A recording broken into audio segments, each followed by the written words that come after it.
guess how would you characterize your team's performance tonight?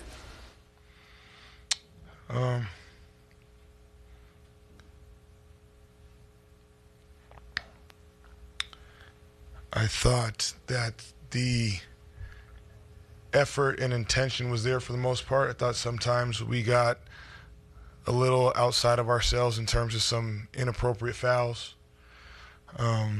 early on, and then even in the third quarter there a little bit. Some of the straight line drives and point of attack defense was not up to par, and that allowed them to get in the paint, draw some fouls, offensive rebounds. They were just putting immense pressure on the paint, and a lot of that I thought was point of attack. Early on they hurt us a little bit off ball, but some of that just point of attack defense hurt us there for a stretch. And then obviously, the free throws and some of those fouls, I think that almost would add up to almost 15 points when you talk about the margin of error, and as close of a game that is, that's hard to make up.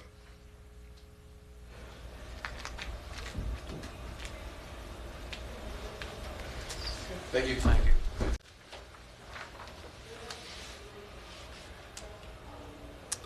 I kind of believe this is one of the more frustrating losses to a team that's only got 8 healthy players.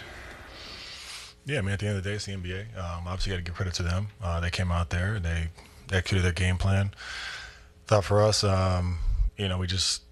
were right there. We had just some untimely turnovers. Obviously, mine one at the end there, and just a few miscues on defense. But that's the NBA.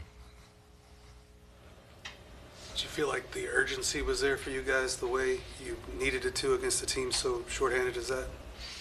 Well, I think the biggest thing is, anytime you score and you feel like you're in a good rhythm, you look up, we put up 60 plus points in the first half, but they also, scored 60, right? You kind of get into the game of just trading baskets, and unfortunately that wasn't sustainable for us tonight, especially down the stretch there. So I think defensively, like I said, we have to be better and just be mindful when it's kind of just going back and forth like that.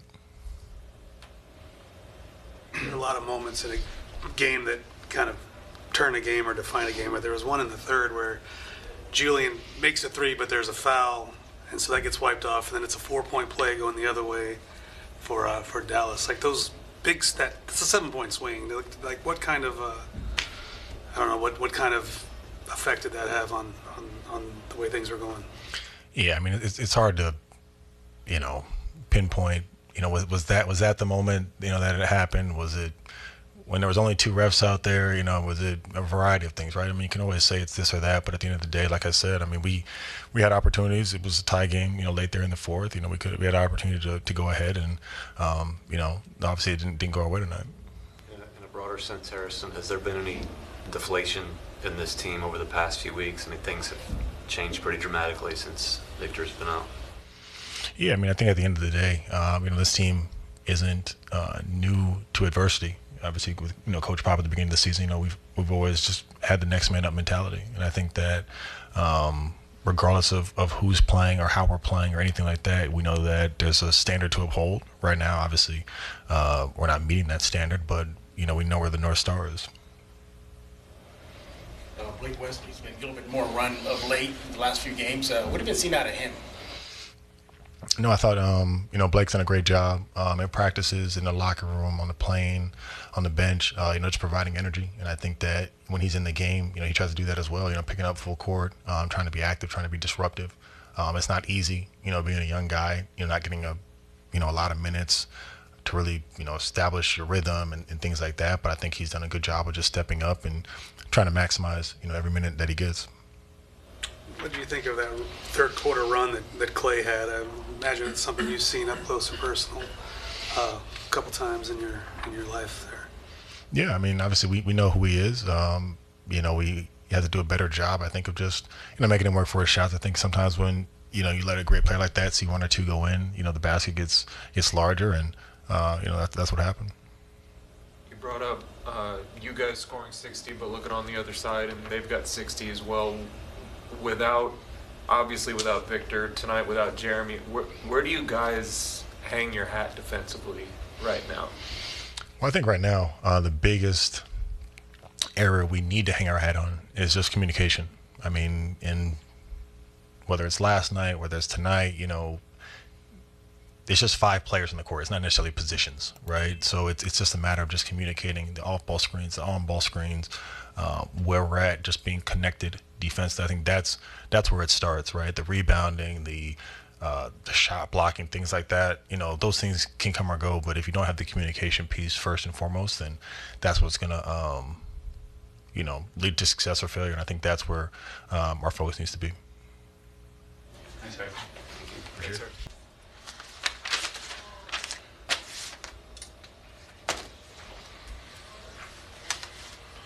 We done? Need anything? What do you think made Dallas so tough tonight? They played together. They got in the paint. Made some timely shots. I feel like we could have been sharper. I think that, defensively, I feel like initially we showed great presence on defense, but as they moved the ball, I feel like we were a little like a step behind.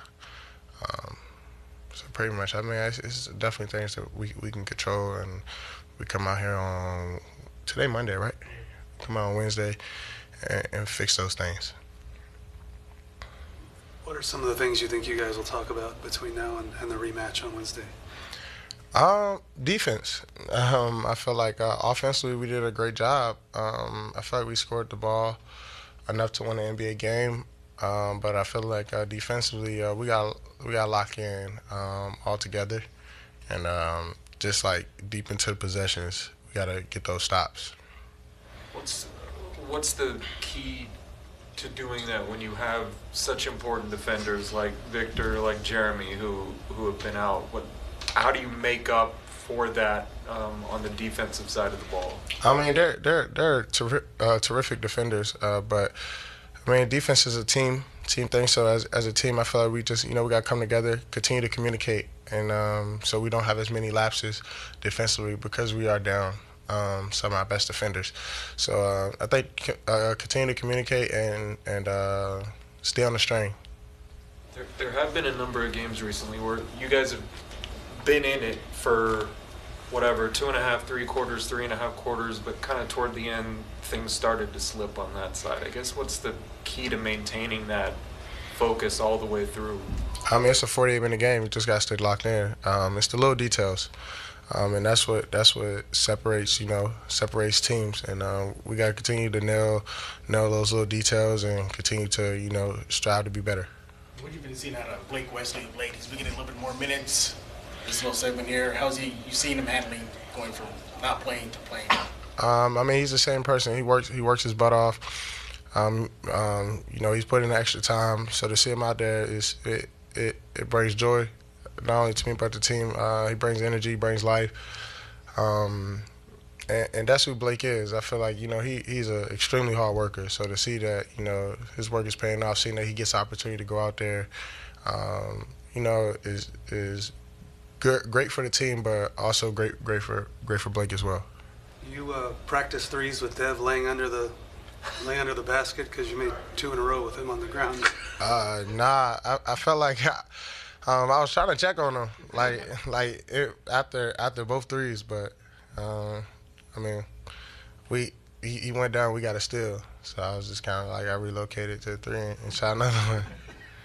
In all seriousness, at the end, you were flying into the baseline after balls and grabbing putbacks and stuff. Like, this may be enough, but where does that drive come from for you? That's just who I am. I play hard, I bring energy to the team, and I just want to win. Ultimately, that's my drive is winning. Like there's nothing else I love more than winning. Are you happy to see Lonnie back in the league? For sure, well deserved. Everybody's path is different, but I'm extremely proud of Lonnie. His performances that he made and overseas were huge, and to see him come back over here and still playing at a high level is definitely shows you that he's capable of playing basketball anywhere. But I'm glad to see one of my brothers back in the NBA and really excelling over there in Philadelphia. be in contact with him when he was overseas? And Texas here, we communicate to each other here and there. Not like an everyday thing, but when he reaches out or I reach out, we know it's all love. He was a part of the family here. You've been in here in recent weeks, you've been on a great stretch. Mitch said that he feels like you've finally found, or not finally, I should say, but that you've really found this comfort level kind of in your role, this niche in your role. What has clicked for you over the last few weeks? Honestly, since the break, my mindset is just to bring energy. Let my energy determine my play, and let everything else take care of itself. And when I bring energy, and I bring the best Keldon Johnson forward with being energy, hyping my teammates up, being a great teammate, all the stuff that's on the court will take care of itself. And taking care of obviously the film and all the things like that comes into play too. But just bringing that energy, being that battery for the team. Thanks, Kel. Have a great night.